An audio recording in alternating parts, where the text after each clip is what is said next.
want to say thank you. The fact that we were able to present, we thought that it is something, like ECOWAS said, this consultative meeting is geared towards 2050. And 2050 is a continuation in 2007 when the head of state converged and they were looking at ECOWAS 2020. Now that they've exhausted that 40 years of existence, they have been integrated into people-driven leadership. We think the first way to do that, we must be able to get people, not just stating that yes, indeed, you want people to be involved. It must be practicalized. And even at this conference, what we suggested that we want is to have what you call local government parliament, where you're going to have the mayors of the respective city who are the direct representation of the people. So they too, you can have the parliamentarian engagement where they can be, or they are voiced, their participation, their ownership, their sense of belonging can be articulated on behalf of their people. We think this initiative is in the right direction, and the benefit is now that we are direct representation of our people, of our respective constituency, when we go back home, we have to emulate such leadership style. Take for example, I am in Liberia, and my government, His Excellency Ambassador George Manawia, we have our own approach in terms of leadership. We came to power based on our manifesto being drawn down in 3 P. You call the PDPA. So what do? We focus on 3 P. The 3 P is that we focus on the people, we focus on prosperity, and we focus on what you call productivity. And the first P is power to the people. The second P is to make the people productive. The third P is to ensure that the country become prosperous.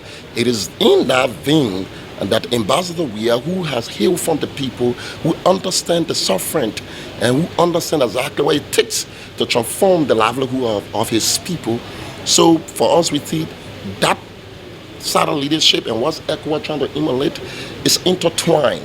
It's about a leadership that is sensitive to the people. The Vision 2020 ended 2020, December of 2020. So Vision 2050 ought to have taken off actually before the end, just before the end of the 2020 event. But as you all know, the global pandemic came, and so we were delayed. In 2021 first quarter, we started the consultations. So this is the final stage of consultations that we are holding in order to ensure that all the stakeholders are engaged from the beginning in formulating a vision for the region for the next 30 years. 30 years is quite some time to come. We all are familiar with the SDGs for 2030, and we are familiar with the African we want, which is the Vision 2063 of the African Union. This is the Vision 2050 of the ECOWAS region. And the whole idea of this session is to work with the grassroots. We wanted to work with the mayors, we wanted to work with the governors, we wanted to work with the regional heads and ensure that they have a contribution to the essence of the entire vision. You don't do the vision and then they come and say, what's this? We want to make sure that everyone understands the vision, runs with the vision, and continues to talk about the vision in every stage as we progress, because we need to now start referring to our vision within the context of the African vision and within the context of the global sustainable development, Vision 2030. For now, quite a lot of our people, we're talking about human capital development, and you know that the 2 most important measures of human capital development are health and education, and also sometimes we add job creation. But if you look at education, our literacy rate is still not where we want it to be.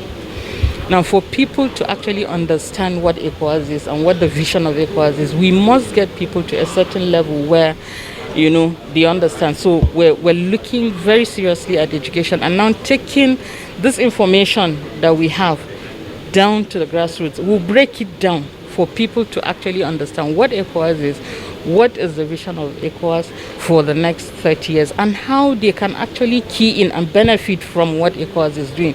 So we have made a commitment, all of us that came for this meeting, that we will take that message. We'll have like community dialogue so that people actually get to understand that there is a body of West African states that is doing something with regards to peace, with regards to security, with regards to human capital, with social cohesion and everything. It is only when we do that that we'll now start on the same platform and people understand so that we can move forward.